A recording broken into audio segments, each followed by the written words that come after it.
classroom hovered in the silent embrace of deep space, a structure of translucent alloy suspended in the vast emptiness aboard Akvaris 9, a research station orbiting the binary stars of the Varran system.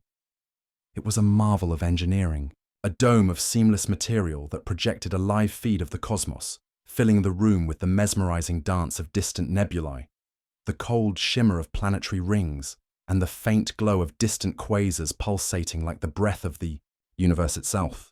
Within this chamber of knowledge, a collection of beings from across the galactic community had gathered, each student representing a different world, a different evolutionary path, a different biological truth.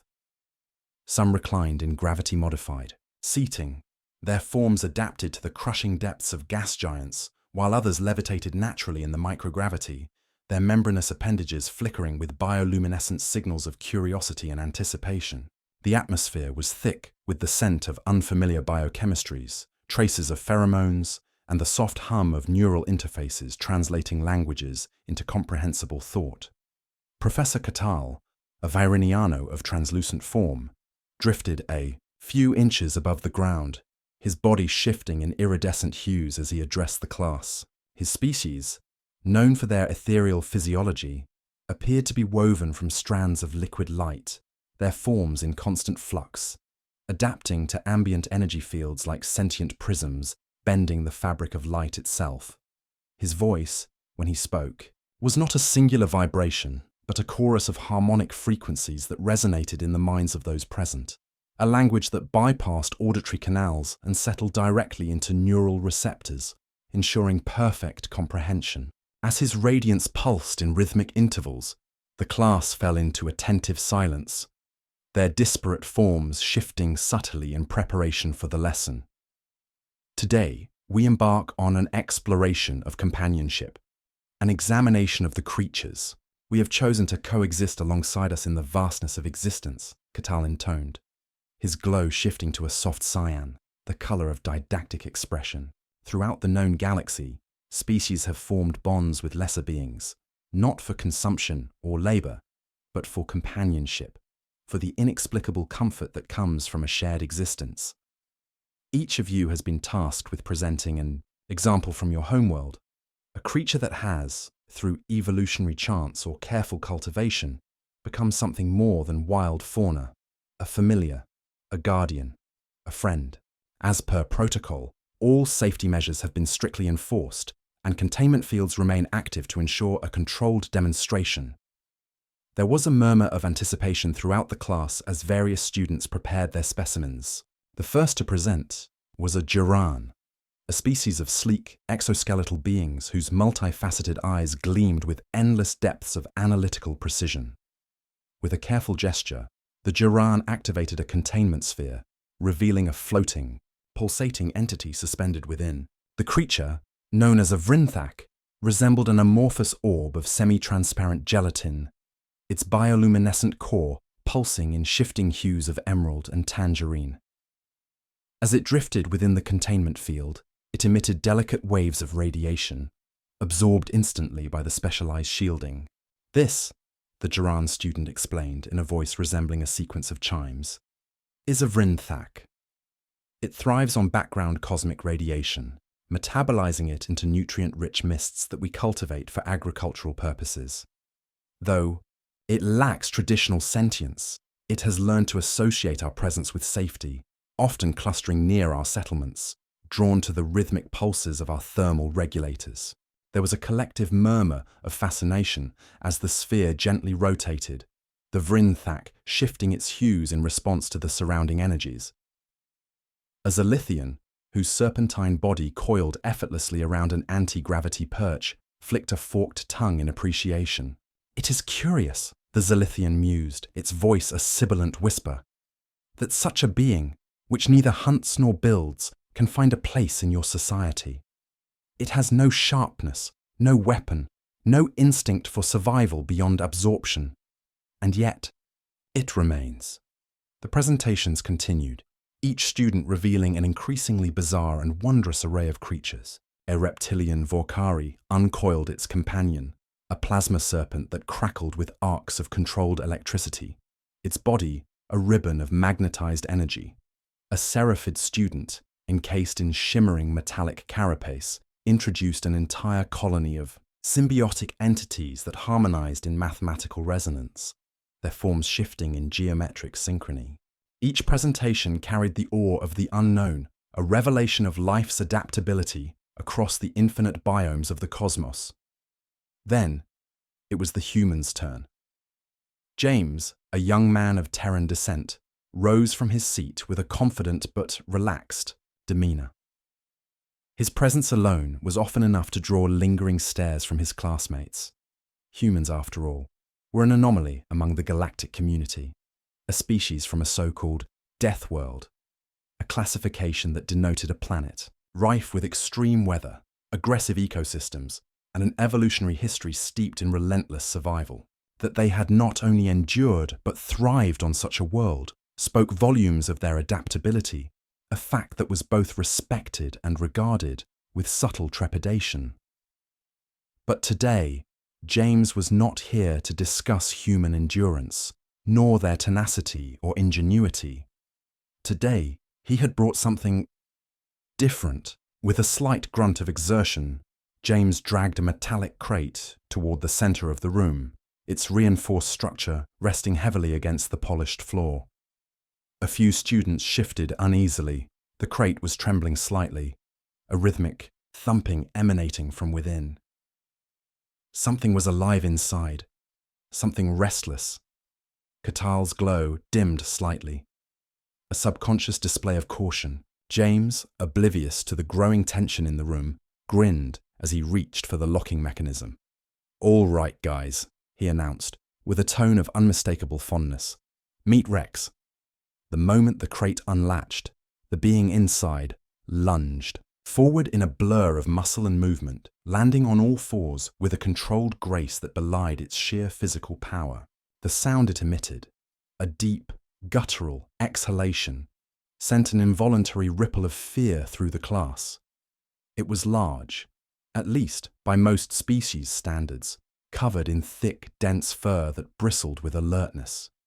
Its ears perked, its dark eyes scanned the environment with an intelligence that was both predatory and perceptive. Then it exhaled again, a sound that was not a growl but something equally unsettling, a huff of awareness, of calculation. The reaction was immediate. A student of Andriochian descent, whose species were naturally light-sensitive, recoiled so violently that their bioluminescence flickered erratically. A Nerian, whose form was composed of semi-gaseous tendrils, instinctively dissipated into a defensive mist. Even Katal, for all his wisdom, took an instinctual step back. James, still grinning, reached down and casually scratched behind the creature's ears. The beast responded with a visible wag of its tail, an expression of unmistakable joy. "You guys are acting like he's gonna eat you," James chuckled. "Relax, he's a dog. He's a good boy." The silence that followed was palpable, stretching across the room like the vacuum of space itself. Then, one of the alien students, voice barely above a whisper, finally dared to ask, "Humans have domesticated predators?" The reaction was immediate and absolute. A ripple of shock swept across the classroom, a silent but visceral disturbance in the collective consciousness of the assembled students. The air itself seemed to tighten, an unspoken sense of alarm transmitting between the many species present, their bodies shifting, recoiling, or tensing in instinctual response.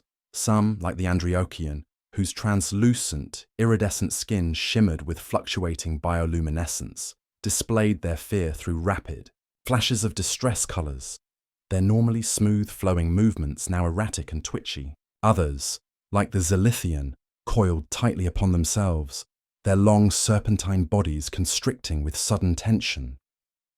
Even the insectoid Geran, who had moments ago been calmly discussing the delicate metabolic processes of their companion creature, now emitted a rapid series of clicking noises, an involuntary distress signal, an instinct buried deep in their evolutionary coding. But the strongest reaction came from the gaseous Nerian, who, upon witnessing Rex's sudden emergence from the crate, immediately dissipated into a nebulous vapor, their body breaking apart into a defensive cloud of shifting molecules as they sought to make themselves invisible to the perceived threat. James, oblivious at first to the extent of the horror he had just unleashed upon the class, simply grinned and patted Rex's muscular flank. The dog, large even by human standards, was a perfect example of a well-trained predator. His thick fur a mixture of deep black and tan, his eyes dark pools of sharp intelligence. His powerful limbs were poised, his ears flicked toward every sound, processing, analyzing. He sniffed the air, taking in the overwhelming tapestry of alien scents surrounding him, his tail wagging slightly in cautious curiosity. He did not see a room full of terrified students. He saw potential playmates, strange but fascinating. He saw new territory, new experiences. And above all, he saw his human, the one he was bound to by loyalty deeper than mere instinct. He waited for James to give him direction. Catal, usually composed, was visibly struggling to process what he was witnessing. The professor's normally luminous body dimmed slightly, his form flickering in confusion. When he finally spoke, his voice had lost its usual harmonic smoothness, now fractured into slightly discordant tones, betraying the depth of his alarm. "Human, explain."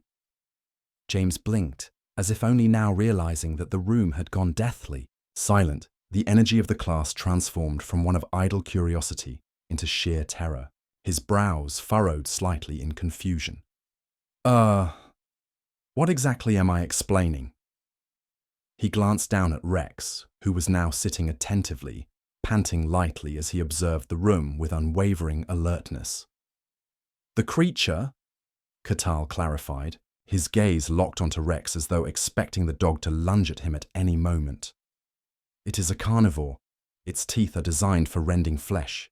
Its musculature, its entire form, is built for pursuit and subjugation of prey. And yet, you claim it is tame?"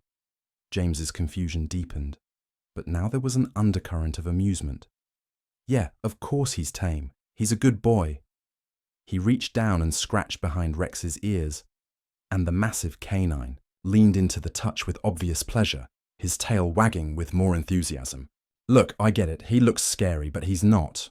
Well, not unless you're a bad guy. Right, buddy?" Rex's ears perked at James's voice, his head tilting slightly, as if in understanding. Catal's body shimmered erratically, a sign of deep distress.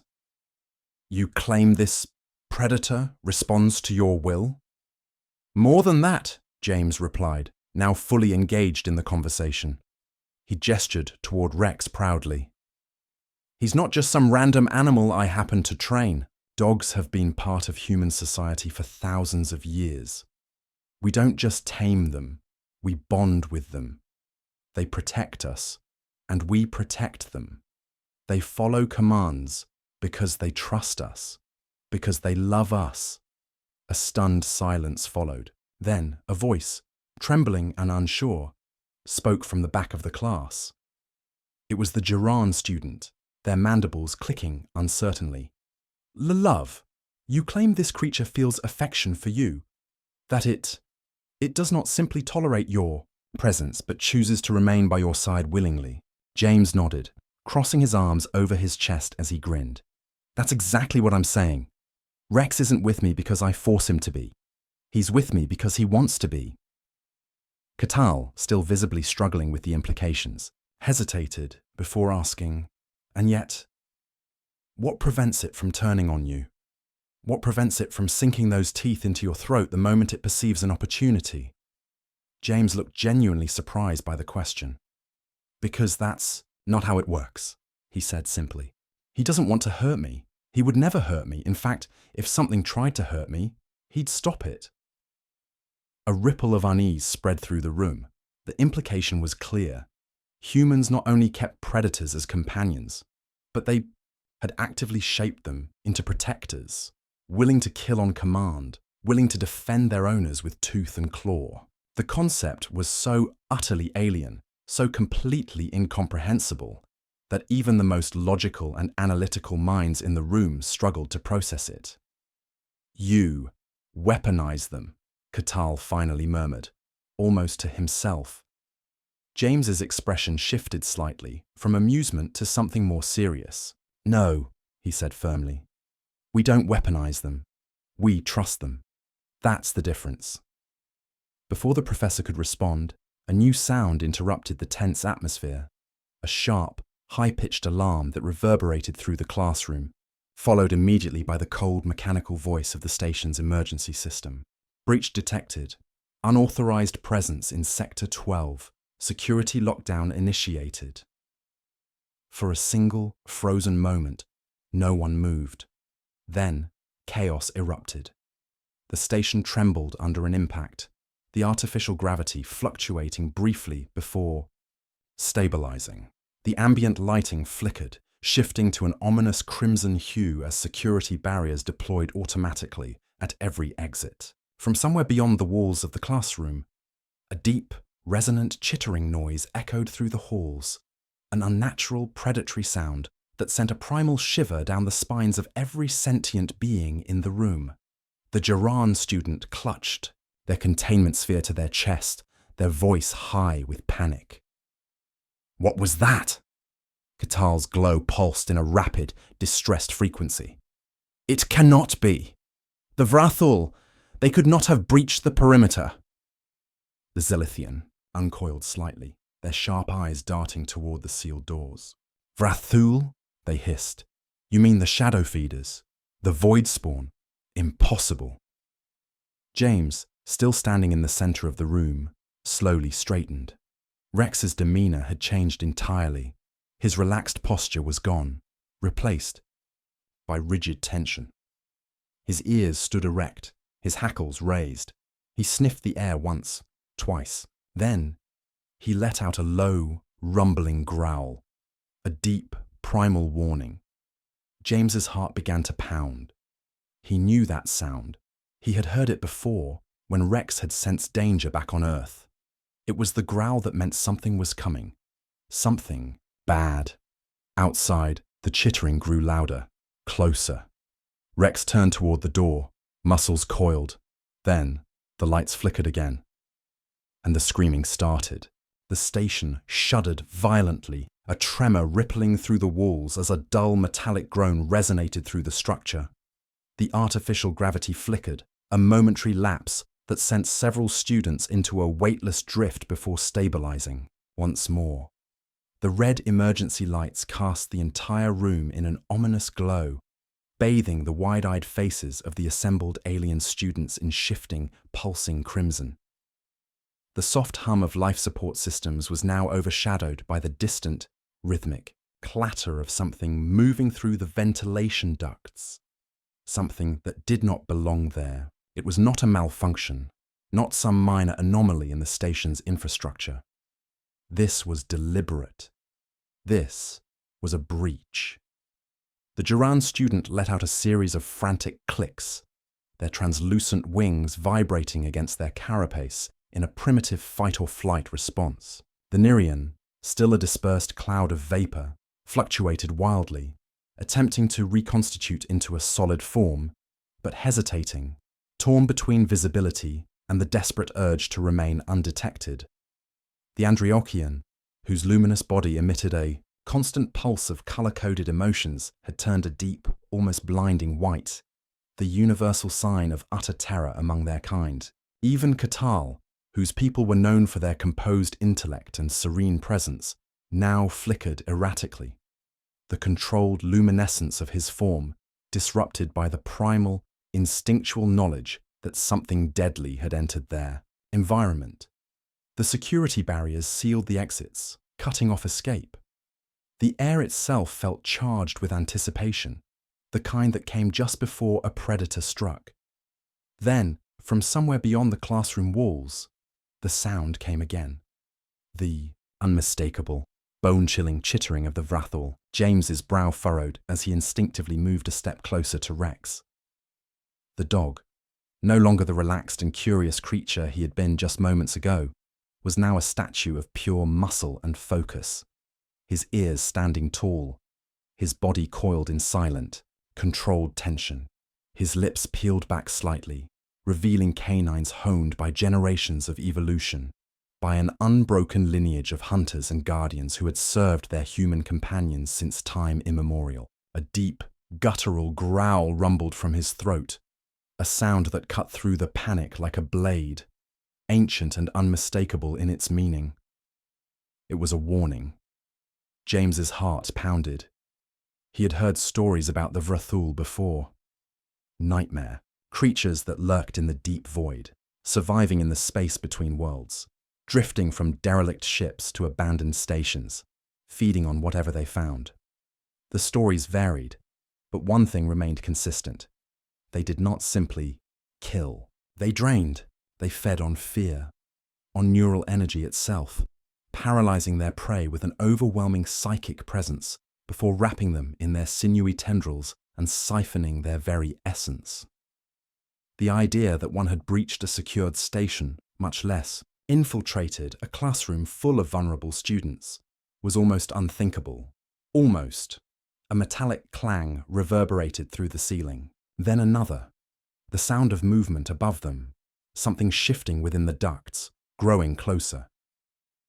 The air vents were designed to be secure, sealed with anti-breach mechanisms, impenetrable under normal circumstances. But the Vrathul were not normal circumstances. They could slip through the cracks, their semi-corporeal bodies phasing through the weakest points of the structure. A sudden hiss.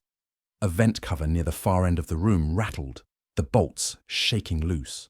The class recoiled in collective horror, as something black, fluid-like but with the unmistakable form of moving sinew, slithered through the opening. It was taller than expected, almost humanoid in shape, but elongated, its limbs too thin, its fingers too long, its body shifting in and out of physical cohesion as though reality itself struggled to define its form. Its head tilted unnaturally, its face a void of shadow, except for two piercing, blood-red eyes that glowed with a malice beyond comprehension. The room plunged into utter, suffocating silence. Then, the whispering began. Not a sound in the air, but in their minds. A creeping, insidious presence that slithered through their thoughts like poisoned silk, pressing down, suffocating them beneath an invisible weight. The Jairan collapsed, clutching their head, their clicking now high-pitched and erratic. The Andriochian trembled, their luminous skin dimming as they visibly weakened, their body losing structural integrity. Katal let out a shuddering vibration, his colours distorting in panic. They were being overwhelmed. Their minds were being infiltrated. James staggered, his breath hitching as an unnatural pressure squeezed around his thoughts. It was like drowning in thick, suffocating darkness, his own emotions turning against him, fear amplifying, rational thoughts slipping away. And then, Rex moved. Like a gunshot, the dog launched himself forward with a force that was almost unnatural.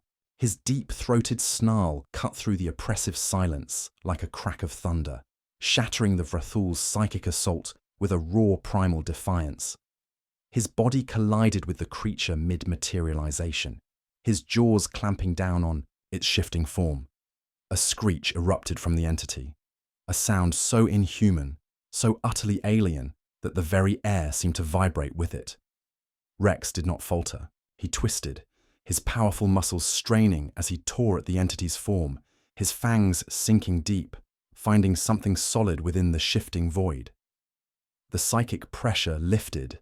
The students gasped for air, their minds freed from the suffocating grip of the invader. The Vrathul lashed out, its elongated fingers clawing at Rex, but the dog was relentless. He moved with the precision of a predator, dodging, lunging, his instincts honed not by centuries but by millennia of evolution. The Vrathul had faced countless species, had fed on the minds of thousands, but never, in its existence, had it encountered something like this.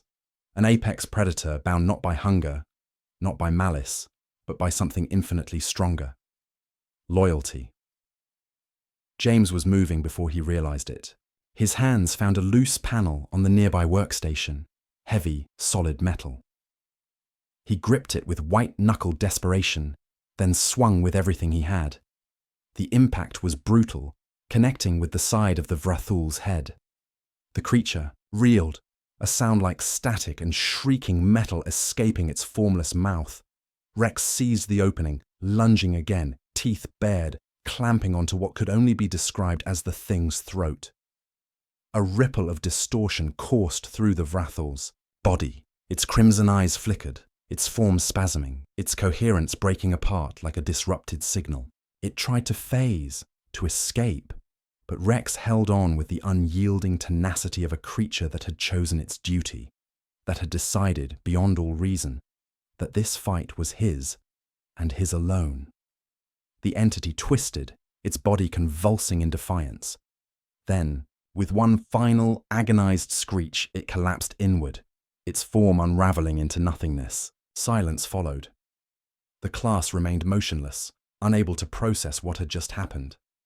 The station still trembled, the emergency sirens still wailed, but the nightmare was gone. Rex, panting, his fur bristling, his body still coiled with residual adrenaline, slowly turned back toward James. His tail gave a single slow wag. James let out a breath he hadn't realized he was holding. He knelt, running a trembling hand through Rex's fur, his voice hoarse. "Good boy!" Catal, still flickering, still struggling to comprehend, whispered in disbelief. You have turned a predator into a guardian." James exhaled a shaky laugh, gripping Rex's collar as he rose to his feet. "No," he corrected. "He chose that for himself." The silence in the classroom lingered, heavy and unnatural, as though the very air itself hesitated to return to its normal state. The echoes of the Vrathul's final, distorted shriek still seemed to cling to the walls, an eerie after-image, burned into the minds of those who had just survived its psychic assault. The emergency sirens continued to wail in the background, but now, instead of chaos, there was only a stunned stillness, a fragile moment in which no one dared to speak, no one dared to move, as if afraid that any sudden motion might bring the nightmare back into existence. The students, many of whom had been reduced to trembling husks of their former selves, their minds still reeling from the sheer terror that had gripped them, slowly began to reorient themselves, blinking as though waking from a fever dream. The Duran, still curled on the floor, uncoiled his many limbs with painful slowness, his carapace clicking as he struggled to process what had just transpired. The Andriochian, whose bioluminescence had dimmed to near extinction, flickered weakly, their bodies still too drained to stand upright. The gaseous form of the Nirian had managed to reconstitute itself into something vaguely humanoid again, though its edges still wavered, unstable, as though their very molecules were unsure if the danger had truly passed. And at the center of it all, standing over the dissipated remnants of what had once been a hunter of minds, was Rex. The great dog panted, his tongue lolling slightly from the side of his mouth, his chest rising and falling in controlled, steady breaths. His fur bristled with residual tension, but his posture had already shifted from a battle stance to something more relaxed, his sharp eyes scanning the room, taking in the stunned faces, the scent of fear that still lingered in the air. Slowly, he turned towards James, his ears flicking up as his tail wagged just once. Slow, deliberate, as if waiting for confirmation that the battle was truly over. James, still gripping the discarded metal panel he had used as a makeshift weapon, felt his knees almost buckle with the sudden realization of what had just happened. His fingers loosened their grip, letting the panel clatter to the floor with a hollow clang. He dropped to one knee, reaching out a trembling hand to scratch behind Rex's ears. "Good boy," he murmured, voice rough, thick with something deeper than relief, something resembling awe. It was only then that the spell over the room seemed to break, the silence fractured, and the first to react was Catal. The Viriniano professor had witnessed countless strange phenomena in his long years as a scholar, had studied civilizations that spanned the stars, had dissected biological anomalies that defied the very fabric of scientific understanding.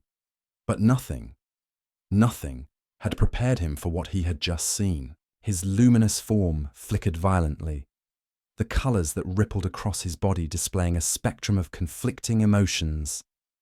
Disbelief warring with something dangerously close to reverence.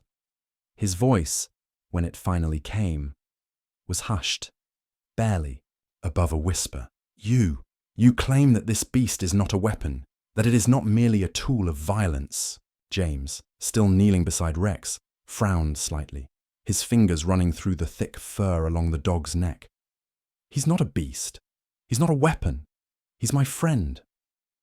The word seemed to hang in the air, foreign, as if the very concept of it struggled to find a place in the minds of those who had just witnessed a creature of fangs and muscle tear into a void-born nightmare without hesitation. The term friend did not seem to fit what they had just seen, and yet there was no denying the truth in James's voice, no denying the way Rex had fought.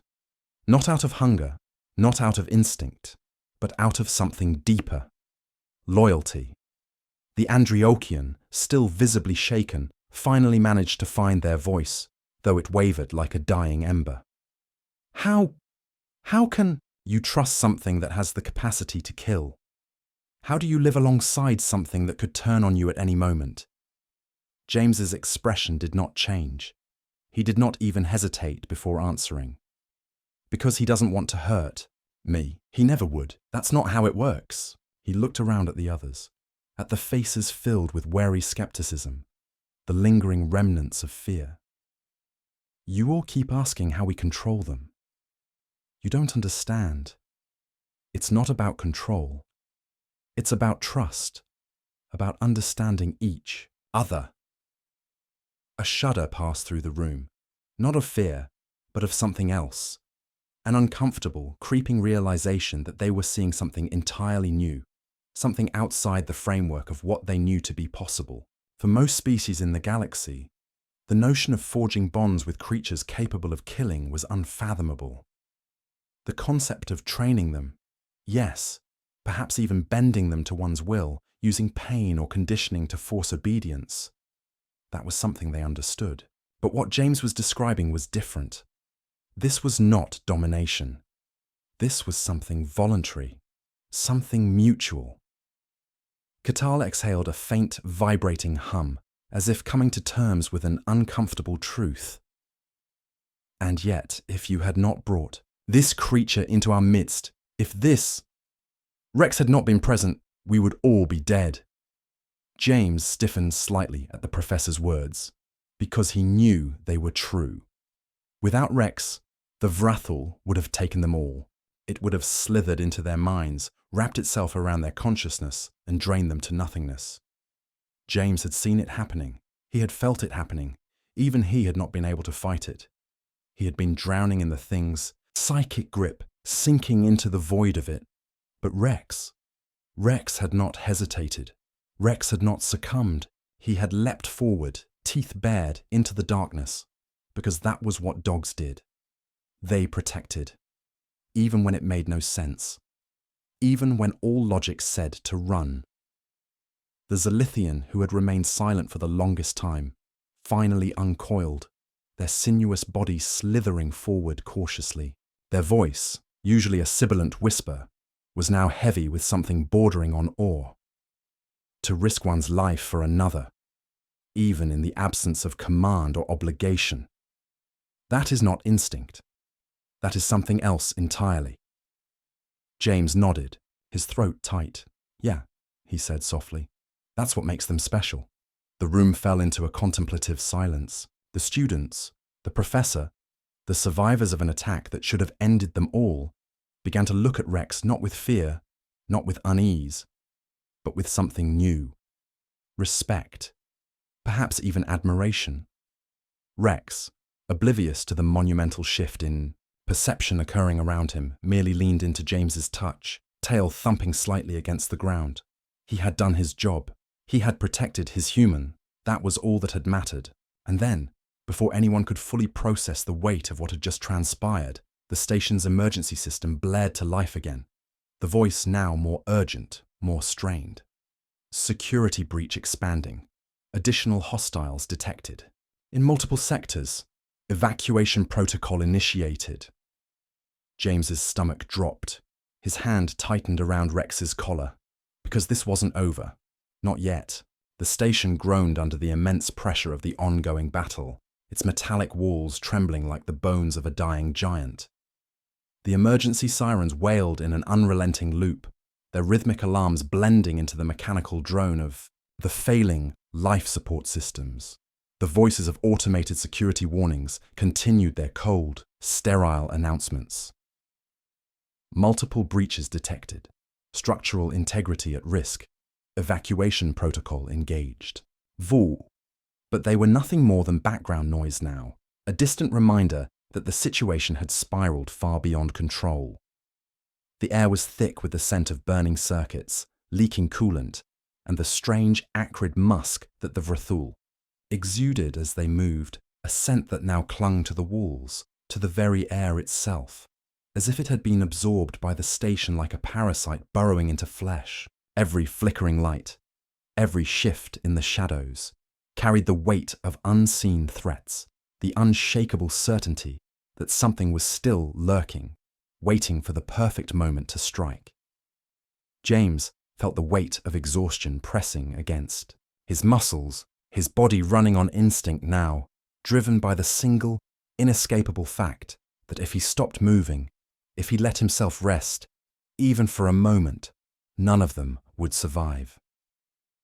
Rex stood by his side, his stance unwavering, his body rigid. With anticipation, his sharp gaze locked onto the dark corridor from which the Vrathul had emerged. His powerful chest rose and fell with controlled breaths, his ears twitching at the slightest noise, waiting, listening, processing every shift in the atmosphere with a precision no human could ever match. The dog had already saved them once, had proven himself more than just a companion, more than just a protector. He was a force of nature in his own right, a creature shaped by a world that had never allowed weakness, a being forged from instincts so refined that even the nightmare entities that lurked in the void had hesitated before him. His fur was matted, with black ichor from the creatures he had torn apart, his muzzle stained with the remnants of a battle he had won through sheer determination. And yet, despite the exhaustion beginning to weigh on him, despite the deep tremor of fatigue settling into his limbs, he did not falter, did not waver, because he understood, in the way only creatures like him ever truly could, that his job was not yet done. James tightened his grip on the emergency panel beside the docking bay doors, his fingers working quickly as he ripped open the outer casing and exposed the delicate circuitry beneath. The station was in full lockdown, its security measures designed to prevent any unauthorized escape, sealing off all major access points. But James wasn't about to let some automated system dictate their fate. He had seen human engineers bypass far more sophisticated protocols with nothing more than a screwdriver and a handful of wires, had grown up watching technicians override safeguards that were supposedly impossible to break, had spent enough time around mechanics and pilots to know that every system had a weakness. His fingers moved with desperate precision, peeling back insulation, twisting connectors, overriding the station's defenses with brute force and intuition, rather than technical expertise. Sparks flared as he crossed the right circuits, the metal panel heating beneath his touch, and for a brief, heart-stopping moment, he thought he had failed. Then, with a loud hiss, the docking bay doors began to slide open. The students surged forward, stumbling into the chamber beyond, their fear overriding any hesitation they might have had about stepping into the unknown. Katal remained at the rear, his bioluminescence still flickering erratically, his normally composed demeanor shattered by the events that had unfolded before him. He hesitated, casting one last glance toward James, as if struggling to reconcile the human's actions with everything he had believed to be true about his species. James barely noticed. He was too focused on Rex, on making sure the dog was still moving, still ready, still there. But Rex didn't hesitate. He sprinted alongside James, his claws clicking against the cold metal floor, his body moving with the same fluidity and control that had allowed his ancestors to survive in the wild long before humans had ever learned to build civilizations. Behind them, the chittering grew louder. James didn't look back. He didn't need to. He could hear them, could feel them closing in, could sense the way the air itself seemed to grow colder as the Vrathul moved like a living tide flowing through the corridors in pursuit of their fleeing prey. The doors weren't fast enough. James could already see the shifting shadows bleeding into the docking bay, the red glow of their soulless eyes reflecting off the polished floor. They were too close, too fast, too many. His body screamed at him to move faster, to run, to get to the ship before it was too late. But he knew, with a sinking certainty, that they weren't going to make it. Then Rex turned back. It happened in an instant, so fast that James almost didn't process it. 1 second, the dog was running beside him, his powerful body propelling him forward in perfect unison. The next, he had spun around, planting his feet firmly against the ground, his head low, his lips peeled back to reveal his deadly fangs. He let out a single, earth-shaking bark, one that echoed through the docking bay like a thunderclap, a sound so raw, so primal, that even the Vrathul faltered. And then, before James could even react, Rex charged. James's breath caught in his throat as he skidded to a halt, spinning just in time to see the dog collide with the first of the creatures. Rex hit it like a missile, his jaws clamping down. With bone-crushing force, his body twisting with brutal efficiency. The Vrathul screamed, its form flickering and distorting as it tried to phase away. But Rex didn't let go. He tore into it, his movements precise, methodical, devastating. The others hesitated, just for a second, but it was enough. James didn't think. He just acted. He grabbed the nearest control panel, slamming his fist against the emergency override. The automated defenses of the docking bay activated immediately. Thick blast doors beginning to descend from the ceiling, cutting off the corridor from the rest of the station. "Rex!" James shouted, his voice raw. The dog turned, his fur streaked with black ichor, his chest heaving. He hesitated only for a fraction of a second before sprinting toward James, his powerful legs pushing him forward with everything he had left. The blast doors were almost closed, only a narrow gap remaining. James dropped to his knees, reaching out. Rex leapt. For a terrifying moment, James thought he wouldn't make it. But then, warm fur collided with his chest, a solid weight knocking him back as Rex crashed into him, both of them rolling onto the cold metal floor. Behind them, the doors slammed shut with a deafening clang. The screams of the Vrathul were cut off mid-cry. Silence. James lay there, breathing hard, his arms wrapped around Rex's massive frame, the dog's heartbeat pounding against his own. Slowly, Rex lifted his head, his tongue lolling slightly, as he let out a short, exhausted huff. James let out a breathless, shaking laugh, pressing his forehead against the dog's. "Good boy," he whispered. Katal approached, his expression unreadable, his glowing form finally stabilizing into a steady pulse of deep contemplation. He stared at Rex, then at James, then at the sealed doors where the nightmare had just been contained. "You do not control them," the professor murmured. "They choose you." James smiled, running a hand through Rex's fur. "Yeah," he said softly. "They do." And as the evacuation ships launched into the void, as the burning station faded behind them, James knew one thing for certain. Humans were never truly alone. They had their own kind of warriors. And the galaxy had just learned why that should terrify them.